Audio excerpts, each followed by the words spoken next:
Um bebê prematuro de 8 meses nasceu com uma cauda de 12 centímetros que tinha uma bola na ponta em Fortaleza. O bebê foi encaminhado para o Hospital Infantil Albert Sabin, na capital.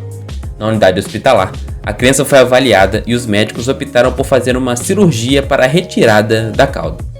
Como não havia comprometimento neurológico, como nervos ou osso na cauda, o procedimento foi de menor complexidade, realizado uma semana após a entrada do paciente no hospital. Esse raríssimo caso, inusitado, intrigou cientistas por todo o mundo por haver somente 40 casos em todo o mundo. Mas você já se perguntou por que nós seres humanos perdemos o rabo durante a nossa evolução? Será que poderemos voltar a tê-lo algum dia? É isso que vamos ver ao longo desse vídeo. Antes de começar, já deixe seu like no vídeo, se inscreve no canal para não perder nossos próximos conteúdos e não deixe de ativar o sininho para o YouTube te avisar quando sair vídeo novo aqui no nosso canal. Então, sem mais enrolação, bora logo iniciar um devaneio. Por acaso, alguma vez você já olhou para a parte traseira do seu corpo e se perguntou onde estava sua cauda? Isso parece uma piada ou um tipo de pergunta que uma criança inocente faria. Mas para os cientistas, isso é um assunto muito sério. Afinal, se nós, seres humanos, somos tão parecidos com os macacos, biologicamente falando, por que eles têm cauda e nós não temos? Essa é uma boa questão, reconhece Bu Xia, estudante de pós-graduação em Biologia de Células-Mãe na Escola de Medicina de Grossman, na Universidade de Nova York. A verdade é que a cauda, no Brasil também conhecida como rabo, pode ter múltiplos benefícios no mundo animal. Desde que surgiram nos primeiros seres vivos, há mais de 500 milhões de anos, as caudas, ou rabos, assumiram vários papéis. Nos peixes, elas ajudam na propulsão dentro da água. Nos pássaros, ajudam na realização do voo. Nos mamíferos, colaboram para o equilíbrio dos animais. Pode ser também uma arma de defesa, como no caso dos escorpiões, ou usado como um sinal de advertência, como fazem as serpentes do tipo cascavel. Nos primatas, a cauda adapta-se a uma variedade de ambientes. Os macacos uivadores, nativos da América do Sul e Central, por exemplo, têm uma cauda larga e prênsil, adaptada a prender e segurar as coisas, que os ajuda a agarrar galhos ou alimentos quando estão sobre as árvores. Mas os hominídeos, a família dos primatas que inclui os seres humanos e os grandes símios, como os orangotangos, chimpanzés e gorilas, não têm caudas. Por que e como ocorreu o desaparecimento das caudas na evolução dos hominídeos são perguntas que têm intrigado cientistas há décadas. A resposta parece estar em uma mutação genética recém-descoberta que afetou de alguma maneira os genes que davam forma à cauda dos hominídeos, há uns 25 milhões de anos atrás. A mutação sobreviveu ao longo do tempo e foi passando de geração para geração, mudando a locomoção dos hominídeos, o que pode estar relacionado ao fato de que nós humanos caminhamos sobre duas pernas. Tudo isso parece estar relacionado e ocorreu em torno do mesmo período evolutivo, mas não sabíamos nada de genética que atua nesse processo de desenvolvimento e, logicamente, na evolução, acrescenta Xia. Como se pode imaginar, esse é um dos pontos evolutivos cruciais, o que nos faz seres humanos. E para comprová-lo, Xia aplicou a mesma mutação em camundongos. O que se observou foi que os camundongos desenvolveram formas diferentes de caudas. Alguns tinham caudas mais curtas, enquanto outros nem cauda nasceu. Charles Darwin já havia dito isso. Os Homo sapiens, a espécie humana atual, tinha parentesco com os macacos com cauda.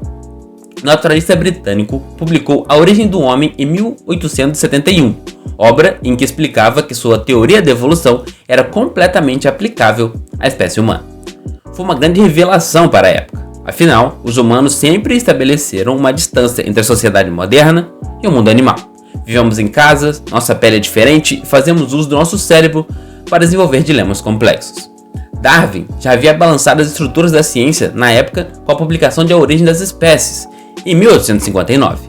Sua explicação sobre a origem do ser humano foi revolucionária, já que até então a maioria dos cientistas ocidentais compartilhava a ideia de que Deus havia concebido todas as criaturas do planeta.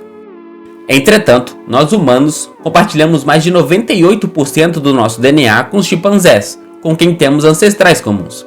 Os primeiros hominídeos, surgidos há cerca de 20 milhões de anos atrás, já não tinham caudas. Então, se a cauda está relacionada à evolução dos símios e humanos e influenciou na locomoção e na forma de andar, cabe a pergunta: o que primeiro ocorreu, o desaparecimento da cauda ou a locomoção sobre duas pernas? É como a pergunta do ovo e da galinha, afirma Chia.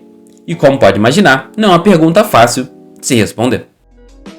A resposta curta é de que é virtualmente impossível conhecer com exatidão os acontecimentos iniciais que fizeram com que nossos antepassados ficassem de pé sobre duas patas e saber se isso estava relacionado com o fato de que não tinham cauda. Ou, ao contrário, se não temos caudas porque ficamos de pé e com isso é mais fácil para nós manter o equilíbrio sobre duas pernas e por isso não precisamos mais de cauda. Chia mergulhou no tema da cauda nos seres humanos desde que machucou o cóccix, osso da parte inferior da coluna, numa viagem de carro, 2 anos atrás. O cóccix, do latim coccyx, é a última peça da nossa coluna vertebral, formada por 4 vértebras fundidas que representa o vestígio do que foi uma cauda milhões de anos atrás. Em milhões de embriões humanos é possível ver uma cauda, que é absorvida pelo embrião após algumas semanas para dar forma à coluna vertebral.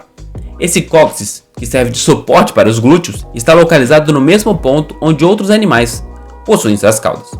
Nós levantamos todos esses temas porque a ciência nos interessa e buscamos respostas nela.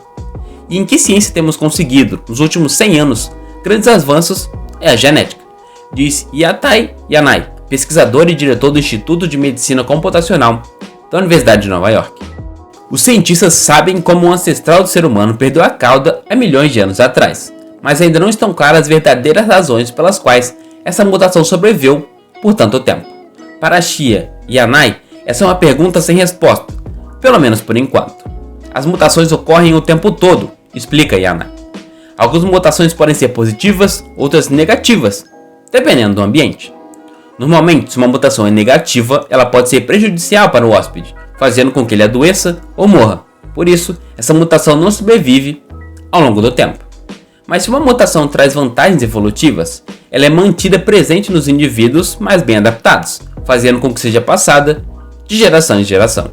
O que Chia quer dizer é que a perda de cauda pode ter trazido vantagens evolutivas significativas aos hominídeos, o que explica sua permanência ao longo do tempo.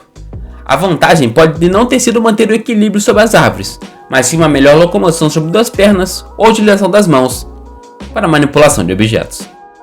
Mas e aí? Qual a sua teoria mirabolante para os seres humanos terem perdido o rabo em algum momento da sua trajetória? Sobre a volta do rabo, será que um dia nós teremos rabo de novo? Deixe a sua opinião aí nos comentários. Se você gostou do vídeo, não deixe de se inscrever no nosso canal, curtir o vídeo e compartilhá-lo com um amigo para que ele também possa saber de todas essas informações. Então por hoje foi só e espero que você tenha tido um bom devaneio. Até o nosso próximo vídeo.